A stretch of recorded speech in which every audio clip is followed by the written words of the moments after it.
Friends, welcome back to our channel wealthy life. IEX എന്ന കമ്പനിയുടെ bonus അനൗൺസ്മെൻറ്റിന് ശേഷം മറ്റൊരു പ്രധാനപ്പെട്ട കോർപ്പറേറ്റ് അനൗൺസ്മെൻ്റ് ആണ് ഇന്നത്തെ വീഡിയോ വഴി കവർ ചെയ്യുന്നത്. 27 ഒക്ടോബർ 2021 ഹോം അപ്ലയൻസ് സെക്ടറിലെ ഇന്ത്യയിലെ ഏറ്റവും വലിയ ബ്രാൻഡായ ഈ കമ്പനി സ്റ്റോക്ക് സ്പ്ലിറ്റും അതുപോലെ തന്നെ ഫിനാൻഷ്യൽ റിസൾട്ടും പുറത്തുവിടുന്നതാണ്. കമ്പനിയെക്കുറിച്ചും കമ്പനിയുടെ സ്റ്റോക്ക് സ്പ്ലിറ്റിനെ കുറിച്ചുള്ള ഇൻഫർമേഷനിലേക്ക് കടക്കുന്നതിന് മുൻപ് വെൽത്തി ലൈഫ് എന്ന ചാനൽ നിങ്ങൾ ആദ്യമായാണ് വിസിറ്റ് ചെയ്യുന്നതെങ്കിൽ ചാനൽ ദയവായി സബ്സ്ക്രൈബ് ചെയ്യുക. For getting instant stock recommendation and regular market update. ചാനലിൻ്റെ സൈഡിൽ നിന്നും swing, intraday, positional breakout, BTST എന്നീ ട്രേഡുകളുടെ കോംബോ പാക്ക് ലഭിക്കുന്നതിന് private Telegram group, YouTube community എന്നീ ഓപ്ഷനുകൾ കൺസിഡർ ചെയ്യാവുന്നതാണ്. ആദ്യം തന്നെ കമ്പനിയെക്കുറിച്ചും കമ്പനിയുടെ സ്റ്റോക്ക് സ്പ്ലിറ്റ് അനൗൺസ്മെൻറ്റിനെ കുറിച്ചും പരിശോധിക്കാം. 18 ഒക്ടോബർ 2021 എക്സ്ചേഞ്ച് ഫയലിംഗ് പ്രകാരം TTK പ്രസ്റ്റീജ് ലിമിറ്റഡ് എന്ന കമ്പനിയാണ് 27 ഒക്ടോബർ 2021 സ്റ്റോക്ക് സ്പ്ലിറ്റ് കൺസിഡർ ചെയ്യുന്നത്. കമ്പനിയുടെ എക്സ്ചേഞ്ച് ഫയലിംഗ് പരിശോധിക്കുകയാണെങ്കിൽ ഇവിടെ സ്റ്റോക്ക് സ്പ്ലിറ്റിനോടൊപ്പം തന്നെ കമ്പനി അതിൻ്റെ Q2 ഫിനാൻഷ്യൽ റിസൾട്ടും 27 ഒക്ടോബർ 2021 അനൗൺസ് ചെയ്യുന്നതായിരിക്കും. 1955 പ്രവർത്തനം ആരംഭിച്ച കിച്ചൺ എക്യുപ്മെൻറ്റ് മാനുഫാക്ചറിംഗ് കമ്പനിയാണ് TTK പ്രസ്റ്റീജ് എന്ന കമ്പനി. ഈ കമ്പനി 1994 സ്റ്റോക്ക് മാർക്കറ്റിൽ ലിസ്റ്റഡ് ആയത്. ഈ കമ്പനിയുടെ പ്രത്യേകത പരിശോധിക്കുകയാണെങ്കിൽ ഇന്ത്യയിലെ pressure cooker, cook wear, value added gas stove, induction cook tops ഈ സെക്ടറുകളിലെല്ലാം മാർക്കറ്റ് ലീഡർ കമ്പനിയാണ്.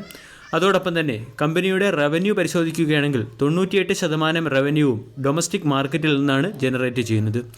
ഇതിൽ 31% റവന്യൂ പ്രഷർ കുക്കറുകളിൽ നിന്നും, 15% റവന്യൂ കുക്ക് വെയറിൽ നിന്നും, 14% റവന്യൂ ഗ്യാസ് സ്റ്റൗവുകളിൽ നിന്നും, 12% റവന്യൂ മിക്സഡ് ഗ്രൈൻഡറുകളിൽ നിന്നുമാണ് കമ്പനി ജനറേറ്റ് ചെയ്യുന്നത്. കമ്പനിയുടെ മാർക്കറ്റ് ക്യാപ് പരിശോധിക്കുകയാണെങ്കിൽ 13,115 കോടി രൂപയുടെ മാർക്കറ്റ് ക്യാപ്പുള്ള കമ്പനിയാണ്. സ്റ്റോക്കിൻ്റെ ഓൾ ടൈം ഹൈ 10,057 എന്ന പ്രൈസാണ്. സ്റ്റോക്കിൻ്റെ PE നോക്കുകയാണെങ്കിൽ 51 എന്ന PE ആണ്. റിട്ടേൺ പാരാമീറ്റേഴ്സ് നോക്കുകയാണെങ്കിൽ ROCE 20.8ഉം ROE 16.2ഉമാണ്. കമ്പനി അത്രയധികം ഡിവിഡൻഡ് നൽകുന്ന കമ്പനിയല്ല. 0.5% എന്ന ഡിവിഡൻഡ് ഈൽഡാണ് ഈ കമ്പനിക്കുള്ളത്. കമ്പനിയുടെ പാസ്റ്റ് പെർഫോമൻസ് നോക്കുകയാണെങ്കിൽ 2008 ഈ കമ്പനിയുടെ ടോട്ടൽ സെയിൽസ് 208 കോടിയുടേതായിരുന്നു. ഇപ്പോൾ കമ്പനിയുടെ ടോട്ടൽ സെയിൽസ് 2,187 കോടിയുടേതായി വളർന്നിട്ടുണ്ട്. ഓപ്പറേറ്റിംഗ് പ്രോഫിറ്റ് 19 കോടിയിൽ നിന്നും 322 കോടിയിലേക്ക് എത്തിയിട്ടുണ്ട്. ഓപ്പറേറ്റിംഗ് മാർജിൻ 9% നിന്നും 15% ഉയർന്നിട്ടുണ്ട്. കമ്പനിയുടെ നെറ്റ് പ്രോഫിറ്റ് 7 കോടിയിൽ നിന്നും 237 കോടിയിലേക്കാണ് വർദ്ധിച്ചത്. എന്നാൽ കമ്പനിയുടെ പ്രോഫിറ്റിൽ നമ്മൾക്ക് ഏറ്റക്കുറച്ചിലുകൾ പലപ്പോഴും കാണാൻ സാധിക്കുന്നുണ്ട്.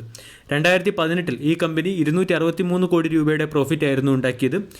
അതിനുശേഷം 2019 192 കോടി രൂപയുടെ പ്രോഫിറ്റും 2020 186 കോടി രൂപയുടെ പ്രോഫിറ്റുമാണ് കമ്പനി ജനറേറ്റ് ചെയ്തത്. ശേഷം 2021 ഫിനാൻഷ്യൽ ഇയറിൽ നമ്മൾക്ക് 237 കോടി രൂപയുടെ പ്രോഫിറ്റ് കാണാൻ സാധിച്ചു. അതായത് അത്ര കൺസിസ്റ്റൻ്റ് ആയിട്ട് പ്രോഫിറ്റ് ജനറേറ്റ് ചെയ്യുന്ന ഒരു കമ്പനിയല്ല ഇത്. കമ്പനിയുടെ സെയിൽസ് ഗ്രോത്ത് നോക്കുകയാണെങ്കിൽ കഴിഞ്ഞ 5 വർഷത്തെ സെയിൽസ് ഗ്രോത്ത് 8%, 3 വർഷത്തെ സെയിൽസ് ഗ്രോത്ത് 5%. അതായത് ഫിക്സഡ് മാർക്കറ്റ് ഷെയർ ഉള്ള ഒരു കമ്പനിയാണ്. കമ്പനിയുടെ പ്രോഫിറ്റ് ഗ്രോത്ത് നോക്കുകയാണെങ്കിൽ കഴിഞ്ഞ 5 വർഷത്തെ പ്രോഫിറ്റ് ഗ്രോത്ത് 14%. സ്റ്റോക്ക് പ്രൈസ് കഴിഞ്ഞ ഒരു വർഷം കൊണ്ട് 64% വർദ്ധിച്ചു. റിട്ടേൺ ഓൺ ഇക്വിറ്റി നോക്കുകയാണെങ്കിൽ 5 വർഷത്തെ റിട്ടേൺ ഓൺ ഇക്വിറ്റി 17%, 3 വർഷത്തെ റിട്ടേൺ ഓൺ ഇക്വിറ്റി 16%, കഴിഞ്ഞ വർഷത്തെ റിട്ടേൺ ഓൺ ഇക്വിറ്റി 16% എന്ന റേറ്റാണ്. കമ്പനിയുടെ ബാലൻസ് ഷീറ്റ് നോക്കുകയാണെങ്കിൽ കമ്പനിക്ക് ഏകദേശം 1,491 കോടി രൂപയുടെ റിസർവ്സ് ഉണ്ട്. കമ്പനിക്ക് മുകളിലുള്ള ഡെപ്റ്റ് വെറും 84 കോടി രൂപയുടേതാണ്. അതായത് എല്ലാ അർത്ഥത്തിലും ഫണ്ടമെൻ്റലി സ്ട്രോങ് ആയ കമ്പനിയാണ്.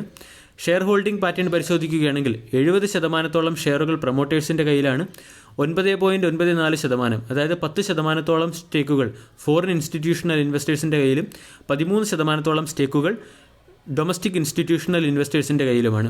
അതായത് ഈ കമ്പനിയുടെ 94% സ്റ്റേക്കുകളും സെക്യൂർ സ്റ്റേക്കുകളാണ്.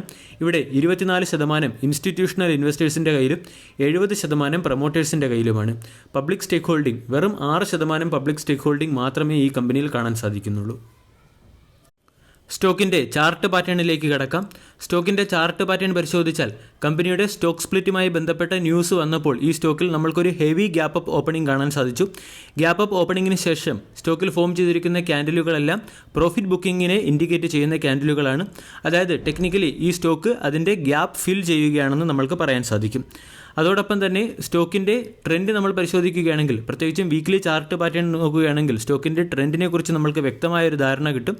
ഈ സ്റ്റോക്കിൽ എപ്പോഴും റാലിക്ക് ശേഷം ഒരു ടൈം ബേസ് കറക്ഷൻ നമ്മൾക്ക് കാണാൻ സാധിക്കുന്നുണ്ട്, അല്ലെങ്കിൽ ടൈം ബേസ് കൺസോൾട്ടേഷൻ നമ്മൾക്ക് കാണാൻ സാധിക്കുന്നുണ്ട്.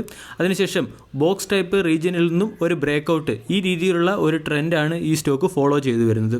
സ്റ്റോക്കിൽ ലാസ്റ്റ് ബ്രേക്കൗട്ട് നമ്മൾക്ക് കാണാൻ സാധിച്ചത് സ്റ്റോക്കിൻ്റെ സ്റ്റോക്ക് സ്പ്ലിറ്റുമായി ബന്ധപ്പെട്ട അനൗൺസ്മെൻറ്റ് വന്നപ്പോൾ തന്നെയാണ്.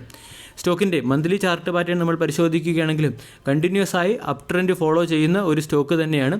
അതായത് ഏകദേശം സ്റ്റോക്കിൻ്റെ ട്രെൻഡ് 2015 മുതൽ നമ്മൾ പരിശോധിക്കുകയാണെങ്കിൽ 4000 രൂപ എന്ന പ്രൈസിൽ നിന്നും ഈ സ്റ്റോക്ക് 10000 രൂപ എന്ന പ്രൈസിലേക്കുള്ള ഒരു റാലി തന്നെയായിരുന്നു നൽകിയത്.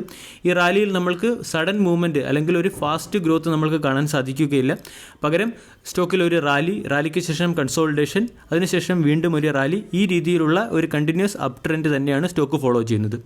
ടെക്നിക്കലി നമ്മൾ സംസാരിക്കുകയാണെങ്കിൽ സ്റ്റോക്ക് ഇതുവരെയും അതിൻ്റെ 20 മന്ത് എക്സ്പോണൻഷ്യൽ മൂവിങ് ആവറേജിനെ സപ്പോർട്ട് എടുത്ത രീതിയിലുള്ള ഒരു മൂവ്മെൻ്റ് ആയിരുന്നു, അല്ലെങ്കിൽ ഈ ലൈനുമായി കോയിൻസിഡൻസ് ചെയ്തുള്ള ഒരു മൂവ്മെൻ്റ് ആയിരുന്നു സ്റ്റോക്ക് ഇതുവരെയും നടത്തിയത്.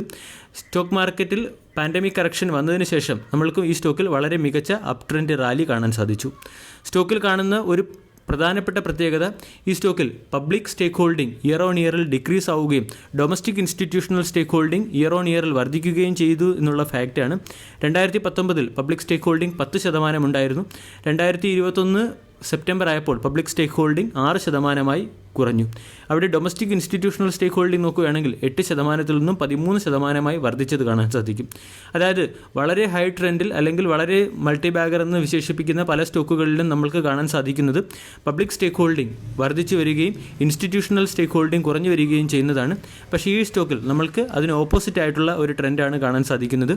ഇത് സ്റ്റോക്കിന് ലോങ് ടൈം ഇൻവെസ്റ്റ്മെൻറ്റിന് സ്യൂട്ടബിൾ ആണ് എന്നുള്ള ഒരു ഇൻഡിക്കേഷനാണ് നൽകുന്നത്. അതായത് നമ്മൾക്കൊരു ഇമ്മീഡിയറ്റ് റിട്ടേൺ ഈ സ്റ്റോക്കിൽ നിന്നും പ്രതീക്ഷിക്കാൻ സാധിക്കുകയില്ല. പക്ഷേ ലോങ് ടൈമിൽ മികച്ച റിട്ടേൺ തരുന്ന ഒരു സ്റ്റോക്കാണ്.